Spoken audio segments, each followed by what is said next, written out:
Welcome everyone to the Disrupting Wellbeing podcast. Back by popular demand. I mean, I've interviewed you before, Dr. Ardeshir Mehran, but I'm so excited that you said yes and you've come back onto a new show, but this show, to share some of your wisdom. Hopefully we can have some debate and bring some interesting insights to our audience on the themes of mental health, wellness, leadership. I know you cover a lot of these places, but before we dive in, what are you working on at the moment? Tell us just a little bit about you. Great. Thank you so much, Petra. First of all, I'm so happy to be here. And I shared with you, and I talked, I was a guest on your podcast almost 2 years ago. And my wife keep been saying that she's wonderful, trying to find a way to get on her podcast. So thank you so much. And the reason that I liked your podcast, it was a real conversation that almost slowed down the language, the terms we use a lot. What's really going on? What we mean here? And I love your energy that, let's have a real conversation about topics of all of us. So the conversations that I have these days, and I will write more and more, people actually, the whole notion of people, it's hard for people to change. Actually, it's not hard for people to change. People can get traumatized in matter of minutes or hours or days. It should not take so long, months and years to heal. It's the healing we get backward. So my work has been recently about how do you bring accelerated healing to people? Number one. Two topics that also keep coming up with professionals when they're in the journey of healing. Two topics coming up and rather took me by surprise. One is the topic of shame and topic of grieving. Wow. That I've come to realize almost every time we change to a different state, there's a loss. You realize this part of us were lost in the process, in years past, relationship. And people grieve and they don't know who to talk to. They feel weird when they talk about it. But I'm grieving about the man or woman who was in certain ways. And I just want to have a moment to honor that it was awful and I had to put up with that. And I've learned we need to honor it for us to go to a different state. Shame and grievings keep coming up in the work that I do with people as they do the journey of healing. And these are amazing high-level professionals. And I know you work with high-level professionals, and we're 1 minute in, and already I'm thinking, oh, I relate to that, right? But before I dive into some of those themes, I'm curious, what is healing? What are we striving for? Thank you. Love it. I know you're great. Healing is come from the Latin word means to be made whole. Healing and integrations go hand in hand. Integration is also Latin word of integer, means to be intact. The ultimate goal of healing is to be the whole person you are. So here's important to know that when we are born into this world, this is global. From the get-go, we teach our children, sit there, be quiet, don't use your hand, use good words, don't be fidgety. That was not nice the way you use emotions. You didn't take too many cookies, just sit there, put your hand on your lap and wait for your turn to come up. So more or less we teach people to manners in certain way. What we're actually teaching them to behave, to emotions are not as good, but thinking, logic, cerebral expressions are better. We teach people to more or less fragment their expressions. Kids, for those of us who raise kids are like a bumblebee. They talk with their entire bodies. By the time they go to kindergarten, primary care, they become thinking animals. We honor them, respect them, and we reward them that way. So healing is going to be the same joyful entire being as you are. As we become professional, this is very more pronounced. We have talking heads, wonderful gifted that they do not feel their bodies anymore. So I love that. So, the whole history. So healing is that wholeness. It's intact. I think the trouble, though, in the self-helpy world of healing, where everybody's, a healer of some description, which, we could argue is the case, but doesn't it imply that we're broken or that there's something at the core that's fundamentally wrong with us? It's that kind of language that I think I've wrestled with over the years as a therapist, but also, as you know, through my own story is, am I broken? Or as your book says, are you depressed or are you unfinished? Right. And so I love that nuance there. And I'm curious what you think. So I'm writing a post tonight that you will see it tomorrow, Petra. I've come to almost expect it that my client in the first or second session, they literally point their fingers to me and say, you get me. What they say that you don't use any psychological terms. You don't say I'm depressed, anxious, OCD, all of that. And I share with them, all of those are expressions. The moment we use diagnosis, we give a label to a human experience. Human experience, there's nothing good or bad. It just is. We are not broken. What we are unseen and unheard. So here's the journey of healing for colleagues. If I want to net it, we heal, become whole when we tell our stories in our own language, in our own words, adjective, as long as we tell our stories, number one. Number two, our story is heard. By whom? By an atoned witness, not by empathic person. Atoned witness means this person sees your entire you, your presence, how you show up, how you tell a story. And the third one, if it's possible, you're held. You're seen, listened to, and held. When we emotionally have a struggle, those are the three things that we are denied. We are not allowed to express ourselves. We are not heard our stories, and we feel isolated. So in therapeutic coaching, we don't touch people, say, boundaries. So people who work with me, you see the space, at the right moment, with the right permission, and I put my hand between the shoulder blades, that signals I have your back. And what happened right away, people have deep breathing, our diaphragm, heart opens up, our lungs, and people do significant grounding and it can express themselves. So we are not broken. We are unseen, unheard, and connected. Once we do that, people know what to do. People can heal, come home. And so would it be fair to say that the crisis we're experiencing is one of disconnection rather than mental health diagnoses? And I know we've talked a bit about those statistics of, 25%, 1 in 4, are experiencing poor mental health. And there's a lot of noise around that topic. But we're lonelier than ever, somewhat environmental rather than like we need more labels and more medication. That's right. And yes. And I know you and I have both read the book of the British author Johann Hari, which the Lost Connections. It's a magnificent book. And he's a controversial writer, which is fantastic. Basically, what he talks about, mental illness, especially depression, is not in our head, is the quality of the life we have. We feel disconnected.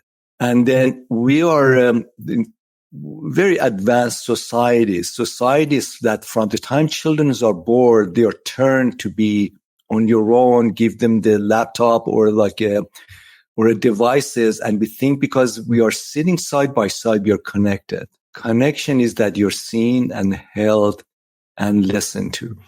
So, and we don't even name it because we don't know it. It is, this is rather sad state of affair. It has become weekly for me. Almost every week, I'm contacted by somebody in my community or somebody says, talk to Ardeshir, by a parent about their teenage child. At already age 14, 15, they are on anxiety medication, anorexic, ADHD, and usually they have 2 or 3 diagnoses with medication. Question to your point, Petra, what's going wrong with us? So what I do with those parents, then I know they hate me. Many of them don't come back. In a very respectful language, I say, it's not your child. It's the quality of love and connection in your household. And then so I got chills when you said that. I was just like, oh my God, because it's so confronting but it's holding up that mirror, which That's I right. would have thought in the past you might have had held up through community, through church, through, connections that would have sort of supported that. And, That's right. and I get that as a parent myself, it can feel like, but I'm doing everything I can. I'm frazzled. I'm running around, right? They are absolutely. So this is what I tell them. You are doing everything you can. What your daughter needs, just be around her, put your arms around her and say, sweetie, you're doing okay. Spending time.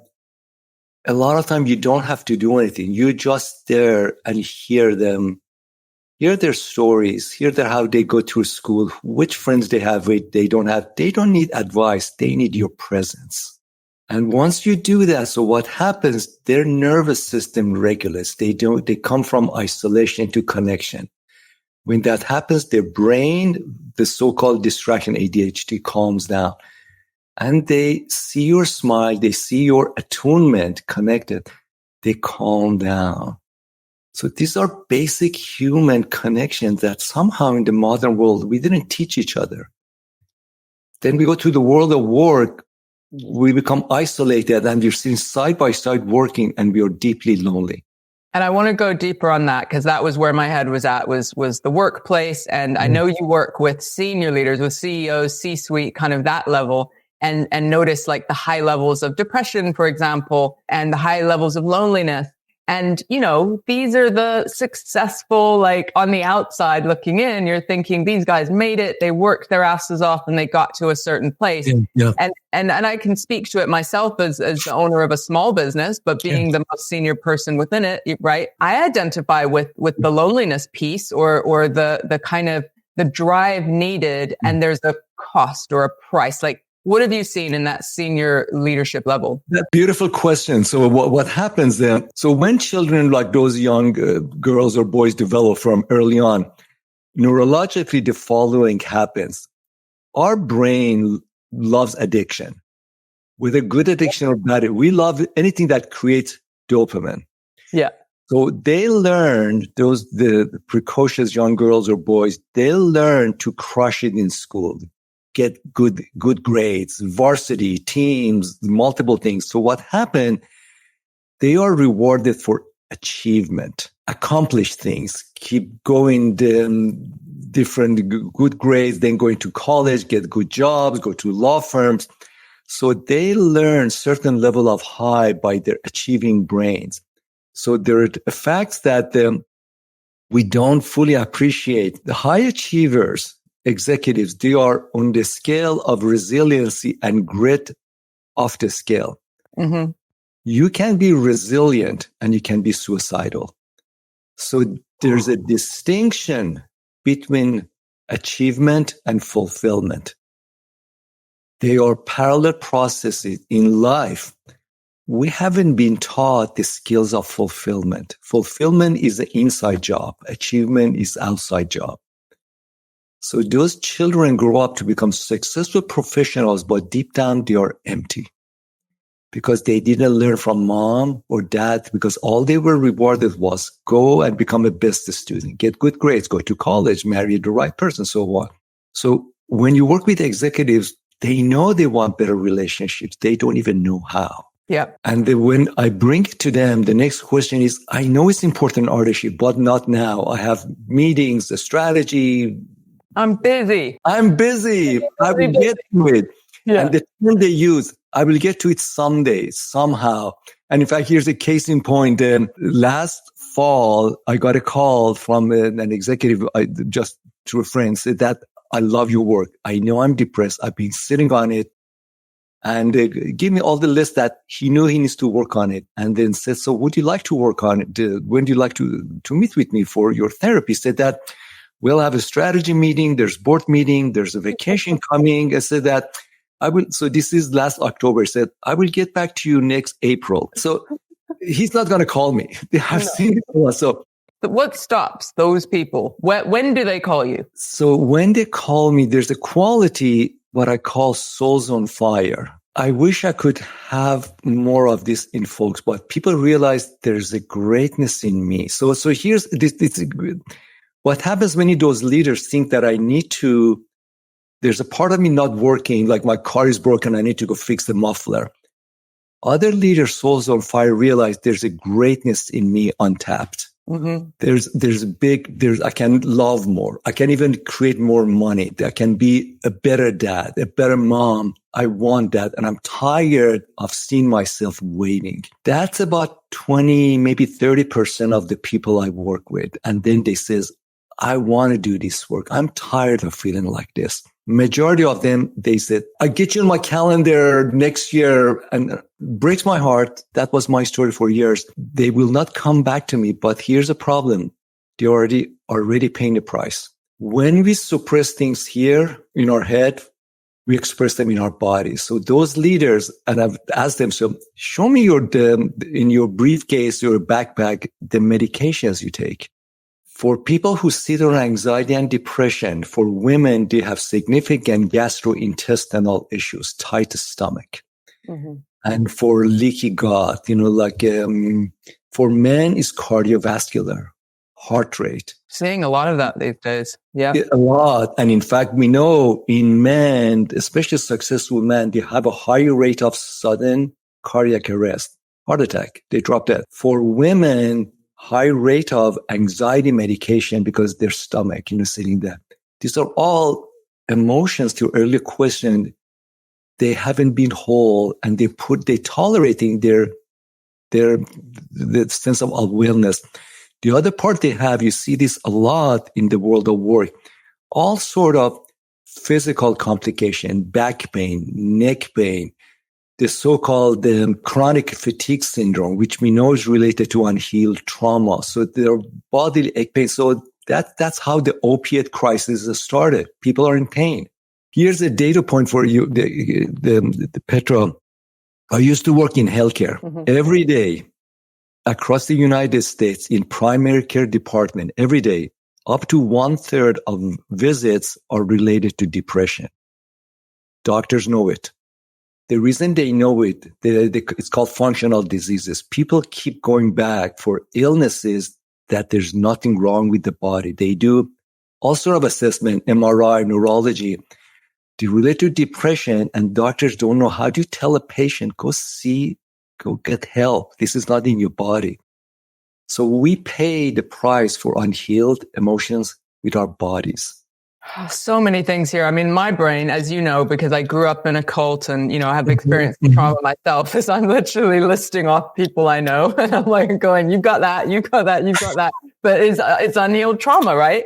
And it's hard. It's maybe easier for the individual experiencing it to point to that thing. And it is real, right? In the moment, like the maybe perhaps a psychosomatic feeling of exhaustion or, as you say, the neck pain, like, it's connected and it's real. So it's not making it like, oh, you're not in pain. You are in pain, but the pain is much bigger, more vast, and perhaps you're pointing in the wrong direction. And so what are we getting wrong about mental health at work specifically? We talked about diagnoses and different things, and we go in and we kind of try and do courses and training. And often I think mental health is often outsourced. That's right. So it's like, this is a bit uncomfortable. Here's a number. Here's the benefit. Go over there to the internet or to wherever and go find some help and then come back and keep working, right? What are we getting wrong? That's right. No, it is the right thing. We're in the right direction. What we're getting wrong is going to what Johan Hari talked about. It's the quality of the environment we have.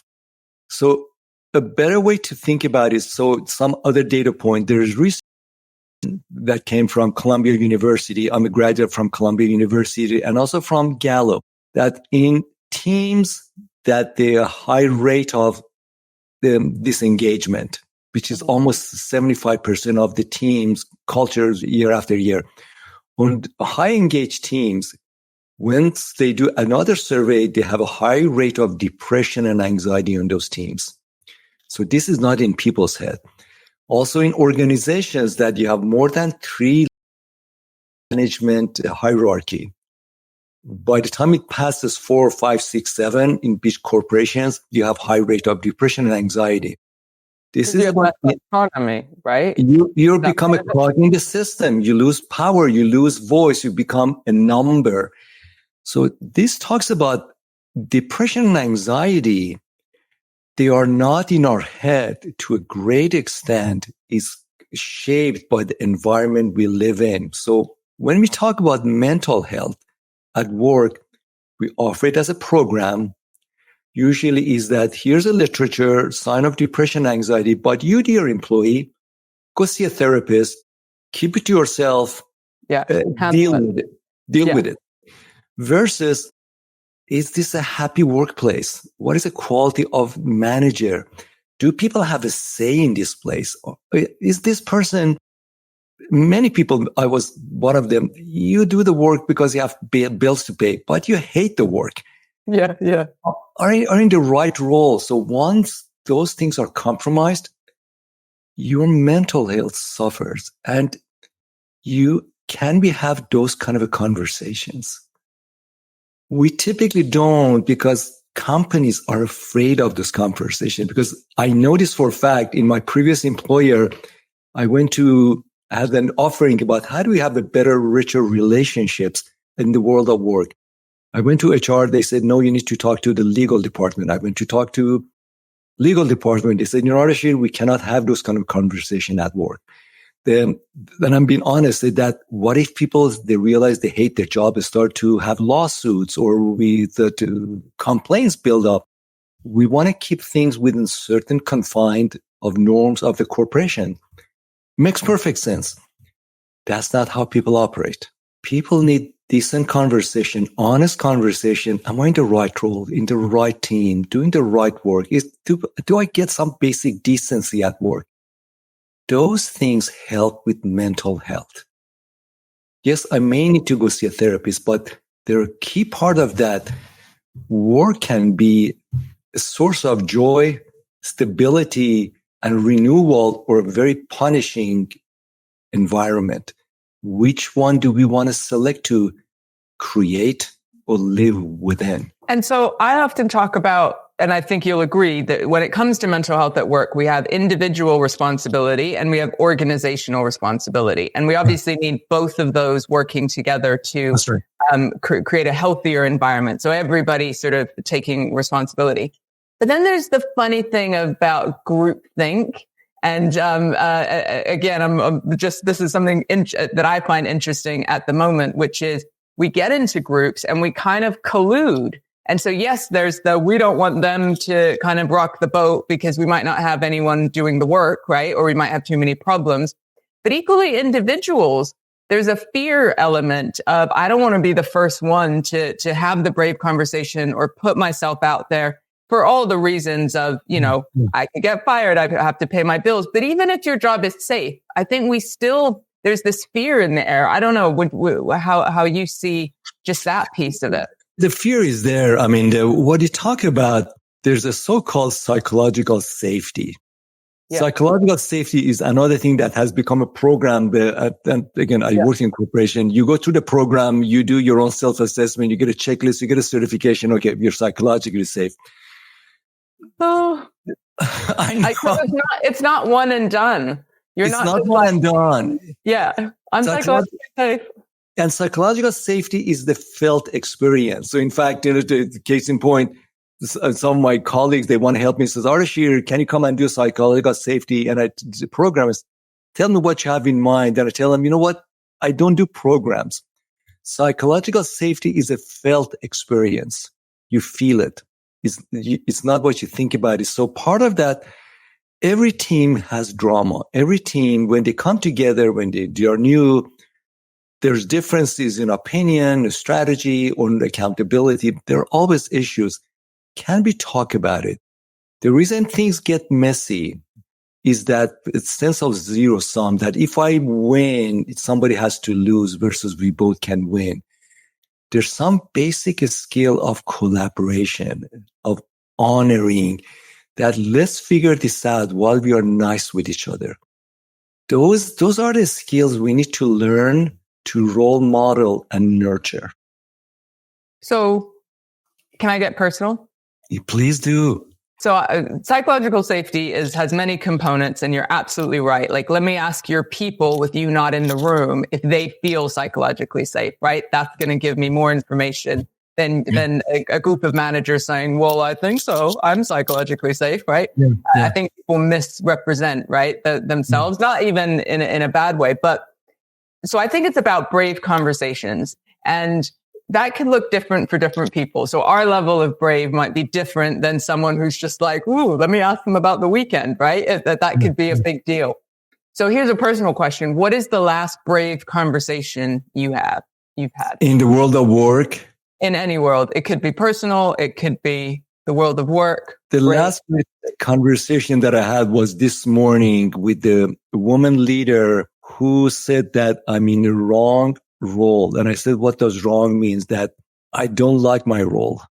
I'm already wealthy. I already have the VP after my name, but I'm not in the right role. And I don't know how to have a conversation with my manager about I want out, could be out of the company or different role. So first of all, it was a deja vu for me, sense of tinge of pain that, oh my gosh, I remember that so often. And I asked her that, I was looking at her that what is, when you tell me that you are in pain, that you know you want to change and you're holding on it, where do you feel it in your body? Why did that? Because emotions, we feel them in our body. When we start overthinking that, more or less we get paralyzed. And she said, I feel it more in my gut when I think about my role and then in my heart. So in my gut means this is sense of fear, sense of anxiety, sense of I get punished. And I said, honor that. So there's a fear here, but if you bring it up, that you will pay a price. She became quiet, almost a minute and a half quiet. Said, that's how my mom was with me, that you need to crush it. You need to win. You need to go to best school, marry the best man, get the best. I denied myself. So as she was saying that, I was thinking about me. And then she said, maybe I can have that conversation. Maybe I can get laid off anyway, but maybe I'll be okay. Maybe I can do that. So then the conversation are changed. So how would you share it with your manager? Because your manager also is vulnerable. So he doesn't feel he's failing or that you're abandoning him. Is there a better way to have that? So she learned, this leader, that there's an element of anxiety and hesitation when you say what matters to you, because life loves conformity. Yeah. Well, it's the illusion of security, isn't it? It doesn't exactly. Exactly. True.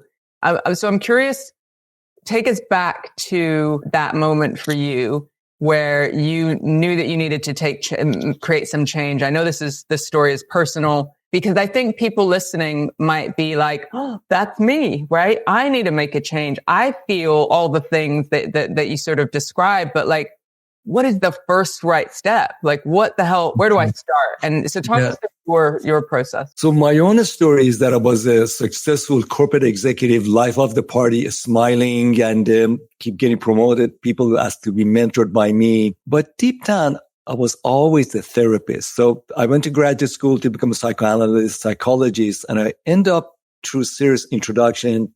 To be honest, to make more money, I went to corporate environment. As a rookie psychologist, you don't make much money in New York City. So I went to corporate, and I was keep getting in charge of culture and leadership development and so on. Then it came to the point I realized I'm not in the right role. These are great people, great projects. My heart is not into that. I'm meant to do different work. And I had responsibility. My family counted on me, my son, my wife, the price that I paid, I was getting depressed. My body was aching. And people, I don't know if people can relate to that. You can be smiling from outside. Literally, I was called life of the party. No party invitation. I was the first to invite, but deep down, I couldn't feel anything. I was holding my wife, said, I love you. I couldn't feel love. I was holding my son, said, I love you. I couldn't feel love. And went to psychiatrists, took medications, all that. Nothing worked. I had a series of epiphany. It was in the summer of 2012 that I realized I was so off track that I couldn't feel anything because I was in a different environment. I had the feelings, but they were not expressed. Depression is about emotions and needs unexpressed. My book is that you're not depressed, you're unfinished. That I was in a different neighborhood. I was with a different crowd. This is a good neighborhood. It's a good crowd. These are not my people. And I needed to find a way to my place, to do the work I like to do, solve the issues that have mattered to me, hang around with people who are working in mental health. And it was a lonely work as I talked to my boss and I said, I need to quit because literally I was going to work and I was had anxiety attack. She was very upset with me. I was a key role. And she said, I burned a lot of bridges, let's say that. And a lot of people are upset. Like you were desperate, like you got to such a state, like it just pushed you to your limit. You didn't have a choice. The reason I went to psychiatrist, I was afraid I would commit suicide. I had no way out. And I thought I need to take myself out. My wife was disappointed in me that my son says, what happened to dad? How come he's not going to work anymore? But I felt Were you honest with anyone? Like fully, like I might take my life if I don't do this? Or was it? I didn't. I was so scared and afraid. And I was ashamed, to be honest, because as a strong head of the household, you don't want to say you are struggling, because at that point, I didn't know the work I'm doing right now. I just felt I was crumbling. And I didn't want to talk to my best friends because how do you explain that I just quit from a very good job, lucrative job, bonus and all of that? I just feel I need to save myself. Can I just highlight, I know you're in flow, but that point for our listener around sometimes you don't know where you're going to. And often you don't know where you're headed in the moment. You just know you have to let go of something. So the feeling is, that dark night of the soul, that kind of complex shame, confusion, failure. Is this it? Right? It's this middle zone that's real tough. And what I wanted to be left alone because I felt I can't perform at work and really cannot be close to my family around. I just want a little breathing space to just figure myself out. And the way I figured myself out, I start to read and write and just what is going on with me. And the question that I asked, there were two questions, Petra. I knew I was depressed at that point. I was keep thinking about what is depression? The question that I asked, why am I depressed? The why. And why is it so hard to heal my depression? Because I've been to psychologists, all that. Why is it so hard? Then about why am I depressed? I realized that actually depression is not about feeling less bad. Depression is always focused on something. I'm depressed about something. When I realized, so what am I depressed about, Ardeshir? I realized I'm in the wrong place. Wrong, I don't mean judgment that this is not my craft. This is not my work.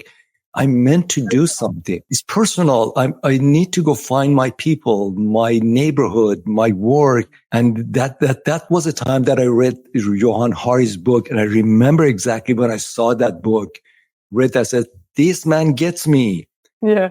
And at that point realized there's nothing wrong with me, that my struggle was the impetus for awakening, to find me, to come home. Home to me, to be me, my life story, that my goal is to help people not be depressed. Depression, when you have it, you don't have to struggle as long as I did. When depression comes up, depression is a very structured experience. If you know the structure, you can literally reverse engineer. So the pain I had allowed me to almost decode like Enigma machine of what is depression. If you know the settings, you can read the codes. Depression speaks to you.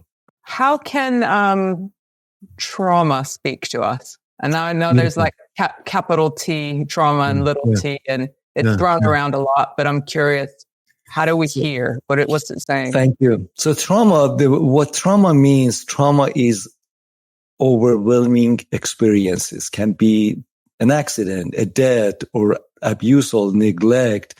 And basically means that things we experienced, either they lasted too long or they're never enough of the things you wanted, or when you were hurt, nobody was there to take care of you. When trauma happens, and this, for people who are interested in this work, the work of Peter Levine or Gabor Mate, but when trauma happens, a very significant part of us actually is held back. Because when trauma happens, it's almost imagining you're going on the water, somebody says, stop breathing. That we more or less go to a lockdown period. It's called emotional freeze.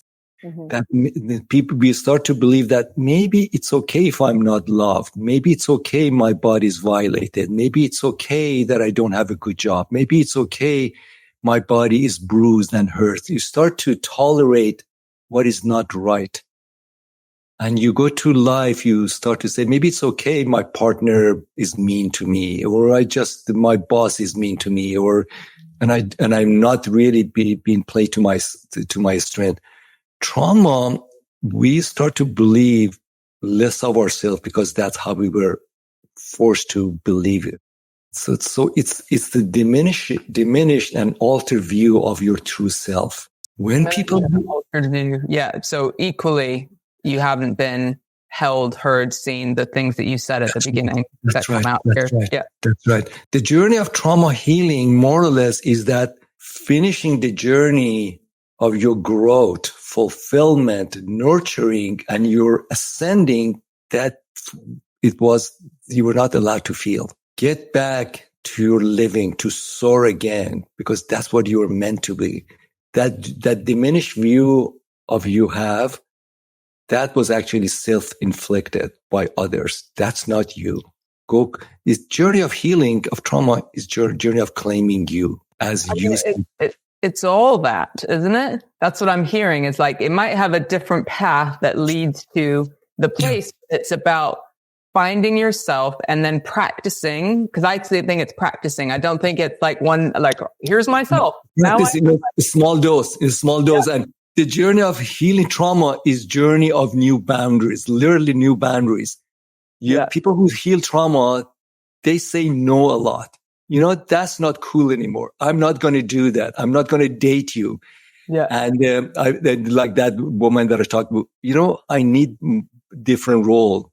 You say no a lot. You say yes that you like and some maybe. But the journey of claiming your boundaries just right for you at this point. Oh, it's just funny how I always hear what I need to hear, Ardeshir, in the moment. And I'll give you context. Earlier, we talked about grief as well as being one of the processes. And the context for me, I'm recently have been through a breakup in the last few months. And I think this time, after almost 5 years of a relationship, which I have great gratitude for and really supported my healing journey in many ways. And then, life happens. It doesn't mean that it's a forever situation. But I think consciously, and I'm not saying this was easy, but it was different from before, which was feel the feelings and allow myself to sit with them and not let it sort of get stuck up in my body, right? So there's that grief piece. And then there's like integrating into the world a little bit.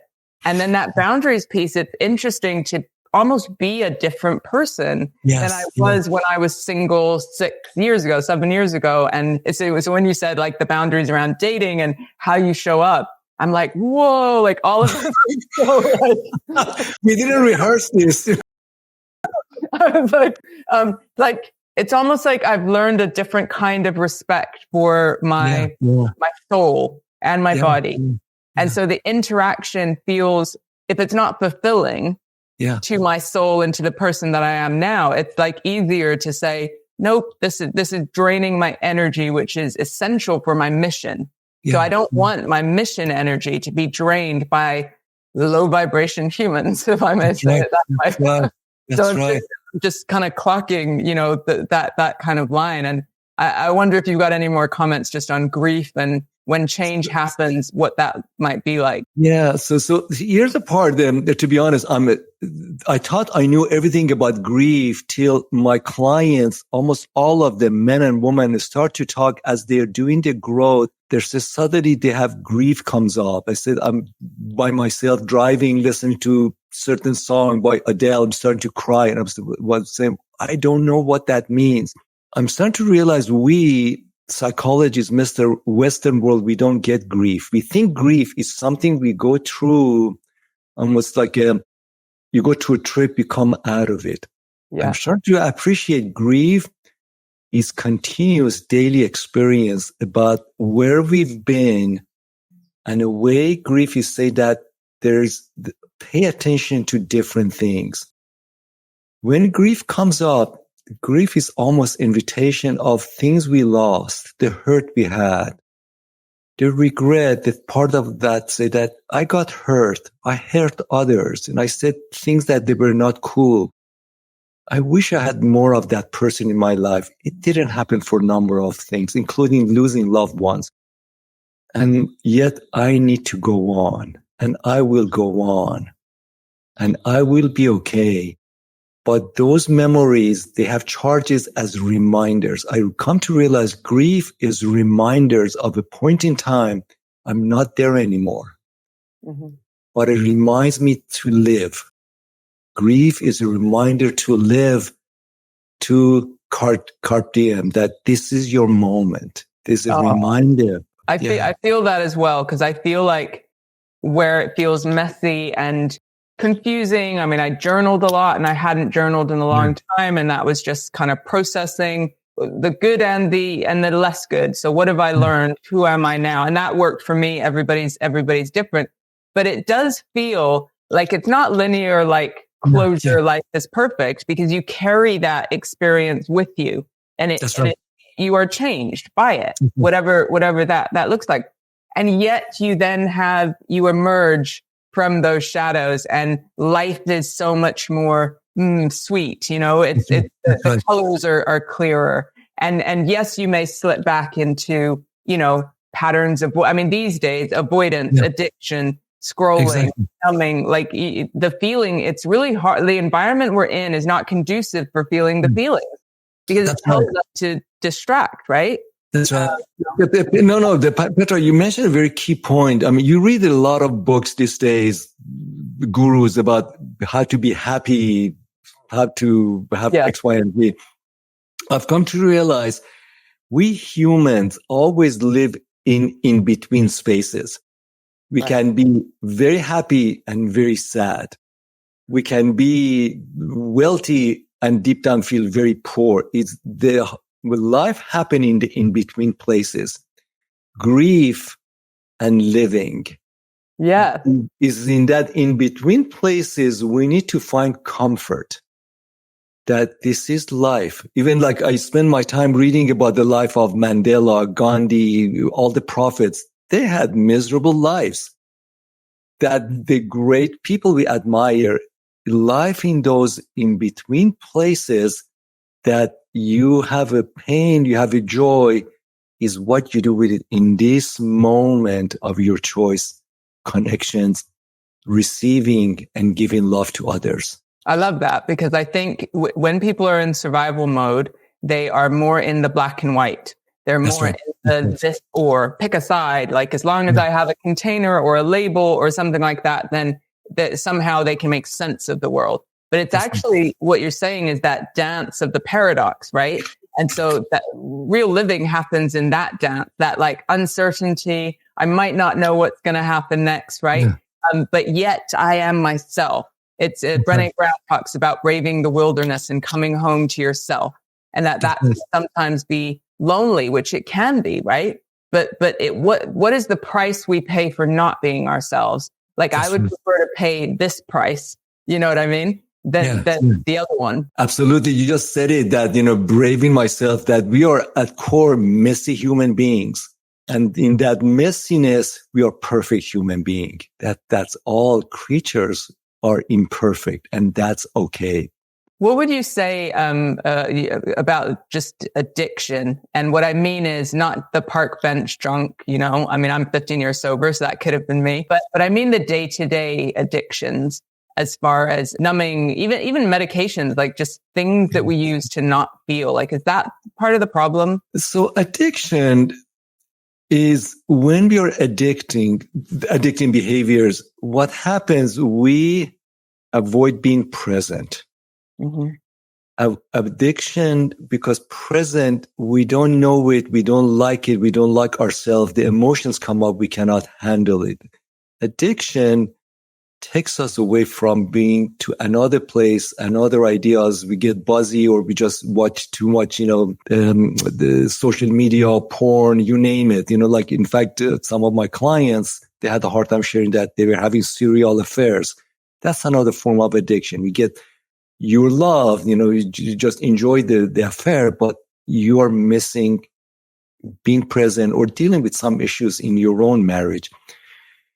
So the part about it is when addiction happens, knowing that deep down it's basically unhealed trauma, that we haven't learned how to work with what we feel in our gut, the sense of tension, anxiety, and our body hurts. We think there's a monster inside us. We don't understand our body. It just hurts all over. Addiction just delays what needs to be confronted. And it's coming home. And the way you come out of addiction, you do the centering somatic work to just understand the moment. Be in the moment. The moment can be 3 minutes, 5 minutes. You breathe. You enjoy the flower. You enjoy your coffee. When you do that, you're less likely to be addicted. And then 3 things that helps with reducing addiction: telling your story being heard. With you there. And I think it's the solution for a lot of things. Exactly. And being held. When we are connected, we don't need addiction. That somebody's there. When you say held, can you just clarify? Do we mean physical contact, or are you meaning some kind of metaphorical holding? If it's possible, it's literally being held, because I sent a post, I think you may have seen yesterday, is the power of gentle, undemanding hug. Mm-hmm. We all need to be held. We raise children. If you could hold your pet, like you even have a dear client, we do therapy. She's in Europe, a divorced the woman. She goes and hugs a tree. She had put her earbuds in. She goes to a park in Switzerland. And just being held and feel that a being is holding you back in return. Once you do that, you come to present. I think we're missing out. I'm laughing because when I was newly single, I felt like my skin, literal skin, was having withdrawals just from, physical contact, right? And I don't mean sexual, I mean like just, support. And so I went to the cinema with a female friend, right? Who's like an old friend. And I was like, can you just hold my hand while we watch this movie? And she just kind of on my skin, just stroked my skin there and just held me there. But people don't ask, right? Because it's so like that you talk about shame throughout, right? To just say, I think I need this. Can you help? It's tough, right? Exactly. And imagine you're a guy. Guys, right. I don't know about that. Guys don't. You give fist bump, maybe just, the beer. Guys, they're as hungry to be held. They don't know how to hold, so we do physical things. We wrestle, we go play basketball, but we all crave to be held. And even being present, sitting, just say, hey, Petra or John, how are you doing? I see you. How are you, buddy? You want to have a beer together, but just how are you doing? Just feel I'm connected in this moment. And I don't have to do anything. It's your presence as you are that matters. Beautiful, beautiful. Now, before we close and let people know where to find you, I ask one same question to all guests. And the question is, what is the most radical change you think we need when it comes to well-being and the focus on mental health we see in the world today? If there's one thing that I would suggest, all mental health change start with better sense of connection. This is of the emotional rights, my work about sense of belonging. Belonging is like a foundation of a house, a sense of belonging that is felt, that is real, that is honest, is not conditional, that you matter to me. And you cannot piss me off. You can annoy me, but I'm there for you because you matter to me. Once we do that, it boomerangs. start with deeper connections. I love it. And I really think it is the baseline and it's the core thing so many people are missing, don't even know they're missing it, and are medicating and don't know how to build it, I guess. And it takes vulnerability. And you've said several times, learning to tell our story. So if we can be honest with ourselves and with those witnesses, even if it's a small group or a professional, those are kind of those first steps to finding ourselves and coming home, as you so beautifully put it. Thank you. Sure. We could talk for 18 hours because I think there's so many places we could go. I love this conversation. Let us know where people can find you if they support your work or work with you. Thank you. Thank you so much, Petra. So the Ardeshir Mehran, if you do the web search Ardeshir Mehran and you go to my website or the hashtag Ardeshir Mehran, I'm active on LinkedIn. But on website, you can find me. And I'm author of the recent book that came about a year ago. Let me get on the camera. You Are Not Depressed, You're Unfinished, and became an Amazon bestseller. People call me, the whole notion is that they say that I know what unfinishedness means. That's me. That depression, it's not, it is an illness as defined by psychology, but really depression is a cry for help. It's about broken heart. You cannot heal it. It's very hard to heal it at the broken mind and brain chemistry. It will linger for a long time. It's about claiming your emotional right, about your basic core human needs that you have. Once you go there, you see your depression and anxiety dissipate, and you will find yourself the way I did. Ardeshir, thank you so much for your time, your presence, and your inspiration. I appreciate you. Thanks so much. Thank you so much. Thank you, Petra, to you and your audience. So great to be your guest. Thank you.